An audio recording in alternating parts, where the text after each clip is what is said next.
Assalamualaikum warahmatullahi wabarakatuh. Akkam nagaya fayyaadha obboleeyyan kiyya anis nagayaan qaba alhamdulillah. WhatsApp warroonni WhatsApp fayyadamtan WhatsApp waan bareedu takka jechuudha, waan haaraa qabadhee isinii dhiyaadheetiin jira. Warroonni WhatsApp jaalatan hundi keessanuu akka irraa gammaddan abdiin qaba. Warroonni gartee WhatsApp normalaan fayyadamtan jechuudha. WhatsApp Play Store keessaa bu'u jechuudha. Warri isaan fayyadamtan hundi keessan akka irraa gammaddan waa lama applicationaa lama takka isin agarsiisa. Jalqaba irratti garuu warroonni YouTube channel kiyya hanqammaatti subscribe godhin YouTube channel kiyya subscribe godhan jaa.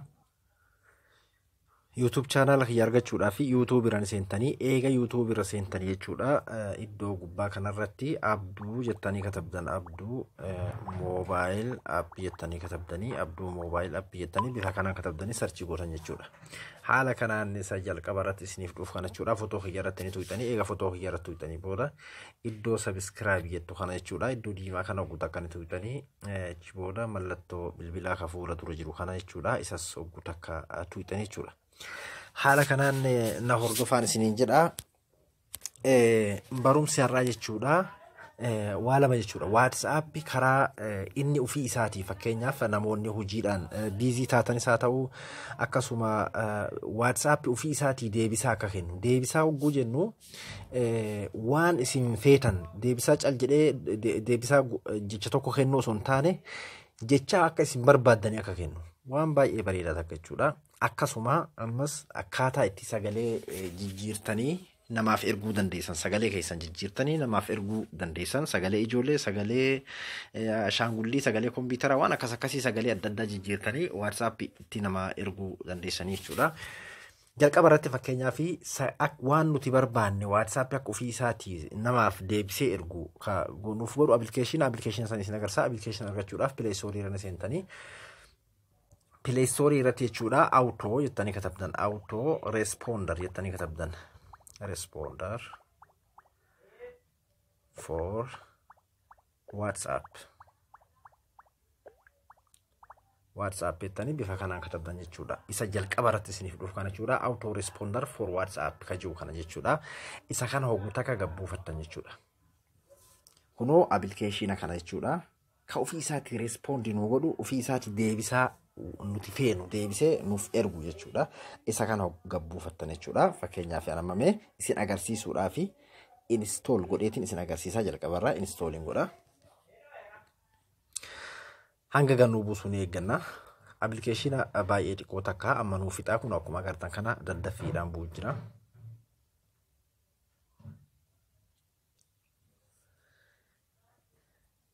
Install nuuf godhee dhumeeti jira jechuudha. Fakkeenyaaf amma open jennaanii iddoo open jedhu kanaan tuqaa open. Haala kanaan nuuf dhufa jechuudha. Notification setting ta'e irratti tuqxan jechuudha. Haala kanaan eega isiniif dhufee as keessattis hayyama kennitaniif jechuudha. Iddoo kana bantaniif. Okay. Eega haala kanaan gootaniif asirrattis okay gootanii. Haala kanaan eega gootanii amma xumurree jirra jechuudha. Iddoo jalaa kanaa ni agartan jeetii yaada. Iddoo pilaas qabdu tana jechuudha. Iddoo ida'uu qabdu tana isii tanarratti tuqxan jechuudha. Bakka amma fotoon kiyya jirtu jala kanarra jechuudha. Iddoo kanarratti tuqxan. Okay gootan asirrattis. Amma asitti jechuudha. Akkana bakka duwwaa nuuf fide jechuudha. Amma fakkeenyaafi namni tokko jalqaba irratti maal isa barbaachisaa jennee ilaalla. Fakkeenyaaf amma nam tokko amma assalaamu alaykum haanuun jedhu fakkeenyaafi wa rahmatullahi wa barakaatuhu. Haala kanaan namni jalqaba fakkeenyaaf kan itti wal dubbisu jechuudha. Assalaamu alaykum wa rahmatullahi wa barakaatuhu. Akka islaamaatitti fakkeenyaaf akkana isiniin jedhee nama isinii dubbise maal akka deebisu toniif barbaadan fakkeenyaaf iddoo raayitii kanarratti tuqxan. Kunoo raayitii kana ni agartan jeetii yaada. Raayitii sochootan irratti tuqxan. Raayitii kanarratti hogguu tuqxan akkanatti deebisaa keessanii gaddaa bara. Sun amma waan namni isin gaafatu asirratti maal katabdan amma wa alaykum salaam wa rahmatullahi wa barakaatuhu. Ichi booda kunoo ammas raayitii kanarratti tuqxan jechuudha. Raayitii. Ifamaa kun beeksisa. Amma haala saniin kana deebisaa isaa gootaniif waan itti aanu katabdan ammallee fakkeenyaaf fakkeenyaaf akkam nagaa. Okay. Amma si deebisaa akkam nagaa oggoon isin jedhe nagaa alhamdulillahi. Nagaa alhamdulillahi. Okay. Goota. Kun beeksisaa irraa duuba deebitan jechuudha. Ammallee bilaasima sanii deebitan waan feetan jecha hanga feetan katabdan hin guutamu jechuudha. Amma fakkeenyaaf asitti mee akka nama biratti illee fakkeenyaaf haaya fakkeenyaaf haaya hogguu isin jedhe haaya fakkeenyaaf okay goota jechuudha. Haala kanaan ammallee mee ida'u deebi'ee jecha biraatti guuta fakkeenyaaf aboo akkam jenne akkam nagaa akkam badde fakkeenyaaf okay gootan. Amma jechoota kana hunda katabadhe jechuudha. As keessaa wanni na barbaachisu tokko illee hin jiru as keessaan hin bahaa jechuudha. Amma hin bahaa WhatsApp kana keessaan hin bahaa. Fakkeenyaaf amma WhatsApp seenaa jechuudha. As keessaa xumuradhee jira. WhatsApp hin seenaa. Eega WhatsApp seenee fakkeenyaaf amma WhatsApp lamaan fayyadama isin agarsiisa. Fakkeenyaaf amma GB WhatsApp fi WhatsApp normaalaan fayyadama. WhatsApp normaala irratti isin agarsiisa. Fakkeenyaaf amma WhatsApp normaala kiyyan seenaa. Kunoo fakkeenyaaf abduutu hajuu kana jechuudha. Hiyyuma kunis amma fakkeenyaaf asirrattiin akka itti deebisaa namaa kennuun isin agarsiisuu deema. Fakkeenyaaf assalaamu alaikum wa rahmatullahi wa barakaatuhu jenne fakkeenyaaf assalaamu alaikum wa rahmatullahi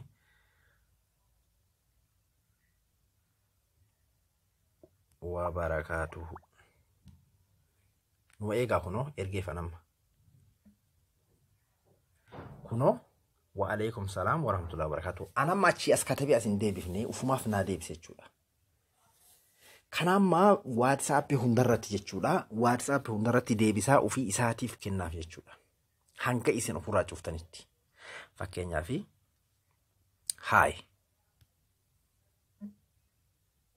Kunoo hi jedhee jala naa deebise jechuudha.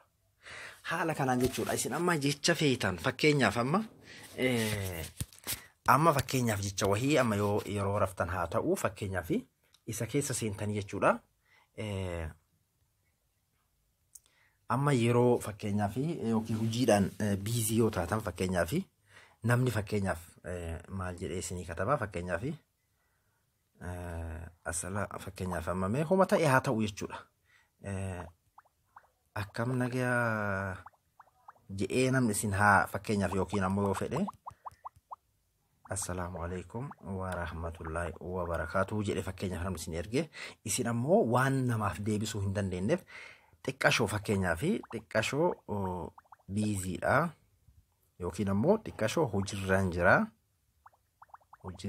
jira booda siif dawwaluu fakkeenyaaf booda siif dawwaluu dhiifama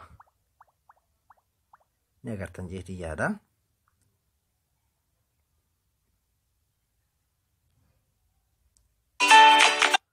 Amma fakkeenyaaf ka boodarra kun jechuudha. Kunoo akkuma agartan kana fakkeenyaaf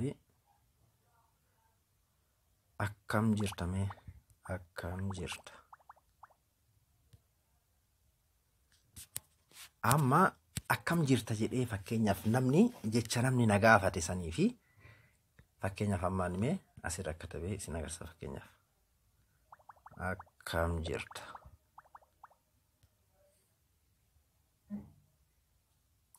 Kunoo xiqqashoo hojiirraan jira booda siif dawwaluu dhiifama. Kana ammoo usumaa isin quban qabne jechuudha. Isiniif deebisaa jechuudha. Haala kanaan ofii isaatii deebisaa isin barbaadan isinii guutee isiniif deebisaa jechuudha. Haala kanaan deebisaa barbaadan fakkeenyaaf yeroo kaasuu hin barbaadne jira, yeroo hojii jirtan jira, yeroo hirriba jirtan haala kanaan waan feetan saahiba keessanii akka deebisutti jechuudha. Fakkeenyaaf jecha namni isin dubbiseef waan feetan akka isinii deebisuu irratti katabdanii haala kanaan deebisaa isinii kenna jechuudha. Inni lammaffaa immoo sagalee jijjiiree fakkeenyaaf sagalee jijjiiree ka nuuf ergu sagalee ijoollee, sagalee nama guddaa, sagalee waan hundaa jechuudha. Isa kana jechuudha. voice change isa kan jedhu kana jechuudha. Inni kun ammoo Play Store irra hin jiru. Isa kana description YouTube kiyyaa jalaan isiniif kaha jechuudha. Achirraa buufattanii yoo feetan ammoo Play Store Google irra seentanii voice changer jettanii isa kana buufachuus ni dandeessan jechuudha. Inni kun ammoo fakkeenyaaf yeroo irratti gattuutan ogguurra gattuutan haala kanaanii iddoo kana ni bantanii fi fakkeenyaaf cufaa tahee isiniif dhufaa jechuudha. Haala kanaan cufaa tahee dhufaa akkuma karee fuutitti hayyama isin gaafata jechuudha. Irra gattuutan eegattanii booda iddoo kana ni bantanii fi iddoo kana on eega gootaniif booda as keessaa ni baatan kanas WhatsApp seenna jechuudha. WhatsApp normaala seenna akkuma karee fuutitti kunoo akkuma agartan kana WhatsApp eega seennee booda kunoo asirratti bakka kanatti jechuudha mallattoo sagalee takka tunuuf dhufe jechuudha. Mallattoo sagalee takka tunuuf dhufe mallattoo sagalee kanarratti gattuudha fakkeenyaaf. Haala kanaan amma ani garuu fakkeenyaaf amma waan waraabutti jiruuf waan gartee waan kana isin waraabu jiruuf natti hin mijjaahu. Maal go fakkeenyaaf maal isin godha inni kun hogguu asirra gattuutanii iddoo kanarratti jechuudha. Iddoo kun sekondii lakkaa asirratti lakkaa jechuudha. Eega asirratti inni lakkaa'ee fakkeenyaaf isin jedhe amma waan fakkeenyaaf waan kana isin waraabu jiruuf waraabbii lama wal bira hin waraabu naaf waraabu jechuudha. Laakiin fakkeenyaaf osoon kana amma kajalaa ani waraabu jiru irra dhaabbatee asitti lakkaa jechuudha. Kanaaf waan feetan akkuma yeroo WhatsApp irratti namaaf erguu feetan sagalee keessan waraabdanitti eega waraabee inni jedhe booda iddoo kana tuuxan jechuudha. Iddoo jidduu kana oguu isin tuuxan filannoo haala kana isin jechuudha. Heelum fakkeenyaaf heelum child hail reboot jechuudha. Sadeenuu sagalee garaagaraa qaban jechuudha. Sagalee garaagaraa qaban. Mee fakkeenyaaf amma mee waa waraabee isin agarsiisa. Waraabbii amma isin waraabu jiru kana dhaabee jechuudha. Fakkeenyaaf anama fakkeenyuma isin himaa akkana gattuutan eega jettan asii haasa'u inni itti waraabuu eegaltan jechuudha. Oguu gattuutan itti haasoytanii waan barbaadan akkuma oguu kaanitti itti waraabdaniiti ichi booda jidduu kana gattuutan bikka yeeloo kana jechuudha. Bakka boora kana gattuutanii oguu gattuutan booda sagalee akka inni isinii kennu yoo barbaadan irratti filattan asitti amma fakkeenyaaf heelum jaa asirratti ammoo child jaa fakkeenyaaf yoo sagalee ijoollee irratti barbaadan kalammaffaa kanarra gattuutan. Eega haala kana asirra gattuutanii booda jala kanatti kunoo iddoo seendii jira seendii kana tuutan. Hogguu akkana gootan nama irratti erguu feetan isin filachiisa. Asirratti fakkeenyaaf amman abduutuu kajuu kanarratti gattuqa eegaa isa booda akkasitti achirra gattuqee booda jechuudha. Jala kanatti kunoo akkuma kaanitti iddoo xiyyaa kana tuqa jechuudha. Kunoo akkuma agartan kanatti haala kanaan deemaa jechuudha. Fakkeenyaaf kan amma dura ergee isin dhageessisame amma fakkeenyaaf yoo sagalee fakkeenyaaf sagalee balbala gabrummaadha asirraa cubbuu bilisummaa jechuun kun dhiigaa malee lubbuun bilisummaa jechuun dhiigaa malee lubbuun gabroonfataan turii. Amma kanaan sagalee asirraa itti banee jechuudha. Sagalee normaala. Adeet isa jibbaate dachee liqimse mohongo bineensaatu nyaate du'ee fi. Isa kana jechuudha. Kana waraabee sagalee jijjiiree erge fakkeenyaaf amman. Achirratti sagalee normaala san inni ammoo sagalee chaaldi kajuu san irratti tuqe sagalee ijoollee kajuu san irratti tuqe. Isa akkas malee kophoo itti fufaan mallee qabsoon galee rafuun eewwaan akkatti. Haala kanaan jechuudha. Yoo sagalee keessa waraabdanillee bifuma kana ta'a jechuudha. Fakkeenyaaf mee maal irratti isin agarsiisaa fakkeenyaaf.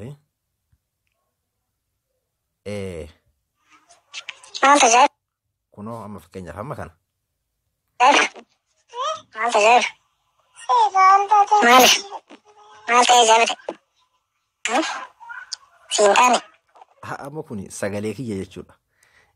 Fakkeenya teestimaafiin irratti godhee anamma waan kana waraabuu jiru sila normaalii waraabee isin agarsiisa amma waan kana waraabuu jiruuf waraabbii lama wal bira naa hin waraabu jechuudha. Isin ammoo hogguu barbaadan kunoo isin asirra jirti isima sana irra gattuutanii hogguu jettan waraabuu isin eegalaa waraabdaniituma eega inni waraabee waan haasoytanii waan haasoytan fixattan booda jidduu kana gattuutaniiti chaalde ka jedhu kafeetan filattan fakkeenyaaf asirratti heeliyum kajuu filattan isin ta'a chaaldisii filattan ta'a heeloo kajuu isin filattan ta'a reeboot kajuu illee kafeeta. Sagalee feetan jijjiirtanii filattan. Achi booda eega filattan booda jala kanatti kunoo mallattoo ergituu santu dhufaa eega dhufee nama irratti erguu barbaaddan amma fakkeenyaaf an abduu kana filadhe haa jennu abduu kana irra gattuqa eega abduu sana irra gattuqee booda kun jala kana bakka amma footoon jirtu kana jechuudha ka xiyyaatu jira xiyyaa yeroo waa erguu fidhan namaa ergitu isii irra gattuqa jechuudha eega isii irra gattuqee noormaalii naaf ergama jechuudha haala kanaan irra itti fayyadamaa akka irraa gammaddan abdiin qaba waan baay'ee bareedduu takka isa kana ammoo play store irra hin jiru jechuudha application voice change jedhu kun jechuudha description videoon amma waraabu jiru kana jalaan isiniif kaa iddoo YouTube jalaatiin isinii kaa yoo achirraa isinii bu'uu dide YouTube kana jala bakka komantii jalqabarra isiniif kaaya achirraa buufachuu dandeessanii haala kanaan itti fayyadamaan isiniin jedhaan application lameenuu isiniifin kaaya ka Play Store irra jirullee normally YouTube kiyyarraa buufachuu ni dandeessanii kanas lameenuu isiniifin kaaya achirraa buufachuu dandeessanii jechuudha akkaataa itti YouTube irraa buufattan kaa isin agarsiisaa jira amma dura fakkeenyaaf YouTube kiyyarra eega seentanii booda fakkeenyaaf viidiyoon amma gallakkisu kana hogguun gallakkisee booda yoo fakkeenyaaf amma viidiyoon san isa kana ka ta'u ta'e fakkeenyaaf eega isarra gattuu hixanii booda fakkeenyaaf maalamaan eega isarratti gattuu hixanii booda iddoo kana jechuudha iddoo xiyyaa kana tuuxaniiti haala kanaan kun amma fakkeenyaaf application waa'ee kubbaa addunyaa waa'ee wancaa addunyaatii fi waa'ee kubbaa ispoortii DSTV hunda itti ilaaluu ka jedhu kana jechuudha as kaahee jechuudha fakkeenyaaf amma application kana buufachuuf fakkeenyaaf irratti gattuu oguu gattuu hixan haala kanaan kun directima bakka isin buufattan isin geessa okay goonan amma application kun gadi bu'aa jechuudha sanis haaluma kanaan isiniif kaaya amma kun fakkeenyaaf ka waa'ee ispoortii sanii kanallee namoota hedduutu buufatee itti fayyadamee warroon hin buufatin haala sanii itti fayyadaman isin jedha waa'ee ispoortii DSTV dha jechuudha as isiniif kaaya jechuudha oguu xiyyaa kana gattuuxan jala kanatti argattanii kun fakkeenyaaf application as tuqaa buufadhaa linkii kana tuqaa buufadha ka jedhu kun fakkeenyaaf iddoo kana katabbii gubbaa irra turan jechuudha ka jalaa kana application ka mallattoo kun mallattoo wannaa qabu kana jechuudha biluu qabu kana yookiin ammoo jala bakka komantii kanallee isiniif kaaya asirraas buufachuu dandeessanii jechuudha haala saniitti fayyadamaan isiniin jedha hanga viidiyoo biraatti walitti deebinutti like share godha viidiyoon kiyya yoo isinitti tole like godhuu hin dagatinaa yaada qabdan qeeqni keessan yaanni keessan na jabeessa komantii godhuus hin dagatinaa hanga viidiyoo biraatti walitti deebinutti nagayaan naa tura assalaamu alaykum warahmatullaahi wabarakaatuh